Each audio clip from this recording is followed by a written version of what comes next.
दोस्तों, उत्तर प्रदेश में लगातार एआईएमआईएम मजबूत हो रही है और 2022 के मुकाबले अगर बात की जाए तो 2026 में एआईएमआईएम काफ़ी ज़्यादा मजबूत हो चुकी है अब 2022 के मुकाबले ऐसा माना जा रहा है। क्योंकि दोस्तों 2022 के उत्तर प्रदेश विधानसभा चुनाव में एमआईएम ने पहली बार इतनी सारी सीटों पर उत्तर प्रदेश के अंदर चुनाव लड़ा था और बहुत ज़्यादा एआईएमआईएम के ऊपर इल्ज़ाम भी लगे थे। मुझे लगता है कि उत्तर प्रदेश में जो है पहली बार इतना ज़्यादा इल्ज़ाम लगा था एमआईएम के ऊपर कि बीजेपी की बी टीम है, बीजेपी से मिले हुए हैं और ख़ासकर ये समाजवादी पार्टी के लोग इस तरह का जो है बात कह रहे थे और आम जनता भी जो है आम लोग भी बहुत से यही बात कह रहे थे कि एमआईएम बीजेपी की बी टीम है, बीजेपी से मिला हुआ है। लेकिन अब लोगों की सोच धीरे-धीरे दोस्तों बदलती दिख रही है। जो लोग एमआईएम को बी टीम कहते थे उनका भी जो है धीरे-धीरे उनका सोच बदल रहा है और वो भी अब कह रहे हैं कि अगर बी टीम होती तो एमआईएम बिहार में कांग्रेस और आरजेडी से गठबंधन करने की बात क्यों कहती? अगर एमआईएम बी टीम होती तो तेलंगाना में कांग्रेस के साथ एमआईएम के अच्छे व्यवहार क्यों हैं, अच्छे रिश्ते क्यों हैं? और सीएम जो है तेलंगाना के जो सीएम है वो असदुद्दीन ओवैसी साहब की सारी वीक कर चुके हैं जो है मंच से।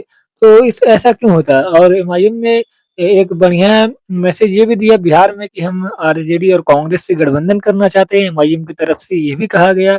ये भी एमआईएम के लिए अच्छा साबित हुआ और लोगों के अंदर ये भी बात उठी कि अगर एमआईएम बीजेपी की बी टीम है, तो एमआईएम आरजेडी कांग्रेस से गठबंधन क्यों करना चाहती?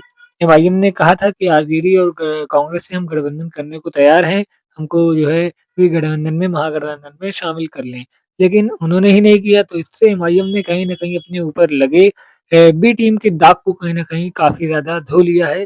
अभी भी लोग कह रहे हैं लेकिन अब बहुत कम लोग कह रहे हैं कि बी टीम है जो है समझ नहीं रहे हैं, बिना समझे ही कह रहे हैं, वही कह रहे हैं या फिर बहुत से लोगों का जो है वो विचार जो है चेंज हुआ है सोच बदला है और लोग जो है अब नहीं कह रहे हैं कि एमआईएम बी टीम है बल्कि कह रहे हैं कि जैसे भी पार्टियों को जो है अधिकार होता है भारत के अंदर सभी पार्टियों को अधिकार है कि वो कहीं भी जाकर जो है इलेक्शन लड़ सकती हैं, भारत के संविधान में ये अधिकार मिला है सभी पार्टियों को। तो लोकतांत्रिक ढंग से सभी पार्टियाँ जो हैं इलेक्शन लड़ सकती हैं, कोई इसमें रोक-टोक कोई नहीं रोक सकता उसे। तो अब लोग इस तरह की बातें करने हैं कि जैसे सब लड़ रहा है वैसे एमआईएम भी लड़ रही है, तो क्या दिक्कत है? जनता को पसंद आएगा तो जनता वोट देगी, नहीं पसंद आएगा तो नहीं देगी, जनता जिसको पसंद करेगी उसको वोट देगी और उसको जो है जितवाएगी। तो इसमें किसी को दिक्कत नहीं होनी चाहिए कि एमआईएम लड़ रही है। उत्तर प्रदेश के एआईएमआईएम के प्रदेश अध्यक्ष शौकत अली और भी एमआईएम के जो है जिला अध्यक्ष और कार्यकर्ता जो हैं सब मेहनत करते दिख रहे हैं। पश्चिमी उत्तर प्रदेश में एआईएमआईएम के उत्तर प्रदेश अध्यक्ष की जो है कई जो है मीटिंग हो रही है, कार्यकर्ताओं के साथ नुक्कड़ सभाएँ हो रही हैं। एमआईएम को मजबूत करने का प्रयास किया जा रहा है और एमआईएम काफ़ी ज़्यादा मजबूत होती दिख रही है। इसे जो है मुरादाबाद के अंदर एमआईएम काफ़ी ज़्यादा मजबूत होती दिख रही है, मेरठ के अंदर, बिजनौर के अंदर, संभल के अंदर, इन कुछ ज़िले ऐसे हैं जहाँ पे एमआईएम जो है पश्चिमी उत्तर प्रदेश के स्पेशली वो ज़िले हैं, जहाँ पे एमआईएम काफ़ी ज़्यादा मजबूत होती दिख रही है। हालाँकि पूर्वांचल में एमआईएम पश्चिमी उत्तर प्रदेश के मुकाबले कम मजबूत दिख रही है। कुछ सीटों पर एमआईएम पूर्वांचल में भी ठीक-ठाक मजबूत दिख रही है, जैसे कि आज़मगढ़ ज़िले की मुबारकपुर विधानसभा सीट ये सीट भी जो है पूर्वांचल में है और यहाँ पर भी एमआईएम अच्छी खासी मजबूत दिख रही है और ज़्यादातर सीटें मुझे लगता है कि पश्चिमी उत्तर प्रदेश से ही हैं जहाँ पे एआईएमआईएम ज़्यादा मजबूत दिख रही है। तो दोस्तों अब जो है एमआईएम काफ़ी ज़्यादा मेहनत कर रही है ले चुनाव से 1 साल से ज़्यादा का टाइम है लगभग एमआईएम ने अभी से मेहनत चालू कर दिया है, मेहनत अपना कर रही है एमआईएम और प्रदेश अध्यक्ष और पार्टी के और भी जो कार्यकर्ता हैं सब पार्टी को मजबूत करने के लिए काम कर रहे हैं। हालाँकि बैरिस्टर असदुद्दीन ओवैसी साहब भी हो सकता है कि न कुछ महीनों में उत्तर प्रदेश के अंदर आएँ, उनका दौरा हो और वो भी जो है जनसभाओं को संबोधित करें। 2022 के उत्तर प्रदेश विधानसभा चुनाव में समाजवादी पार्टी के नेताओं की तरफ से ये कहा गया कि हम जो है सरकार बनाने जा रहे हैं, हमारी सरकार बन रही है। एमआईएम में मत बटिए जो है मुस्लिम समाज के लोगों से वो खासकर कह रहे थे कि ये मैसेज देने की कोशिश कर रही थी समाजवादी पार्टी कि वोटों का बिखराव मत करिए, एमआईएम को वोट मत कीजिए और समाजवादी पार्टी का समर्थन कीजिए, हम बीजेपी को हरा देंगे, इस तरह की वो बातें कर रहे थे।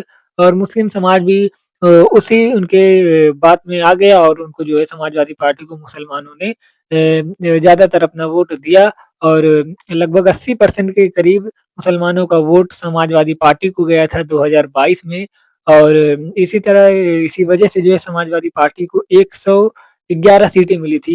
ये काफ़ी अहम योगदान था मुस्लिम वोटर्स का।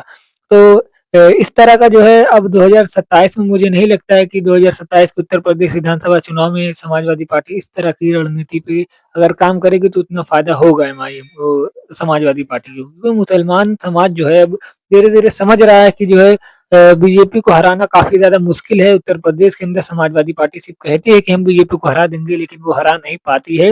2017 के चुनाव में भी ये देखा गया और 2022 के विधानसभा चुनाव में भी ये देखा गया। तो अब एमआईएम की तरफ बहुत से लोगों का जो है रुझान आता दिख रहा है और एमआईएम पिछली बार के मुकाबले जो है अच्छा प्रदर्शन कर सकती है उत्तर प्रदेश के अंदर, कई सीटें जीत भी सकती है। मैंने इससे पहले की वीडियो में मैं बता चुका हूँ कि एमआईएम कहाँ-कहाँ सबसे ज़्यादा मजबूत दिख रही है और कहाँ-कहाँ की सीटें जीतने के एमआईएम के ज़्यादा चांसेस हैं। आप अगर वो वीडियो देखना चाहते हैं तो आप मेरे चैनल में जाकर देख सकते हैं। तो इस पर आपका क्या कहना है दोस्तों? आप कमेंट में लिख सकते हैं। आपको क्या लगता है कि 2022 के मुकाबले एमआईएम 2026 में कितना मजबूत हुई है? आप कमेंट में लिख सकते हैं। वीडियो को लाइक करें, चैनल को सब्सक्राइब करें, बेल आइकन ज़रूर दबाएँ ताकि आने वाली हमारी हर वीडियो आप तक सबसे पहले पहुँच सके।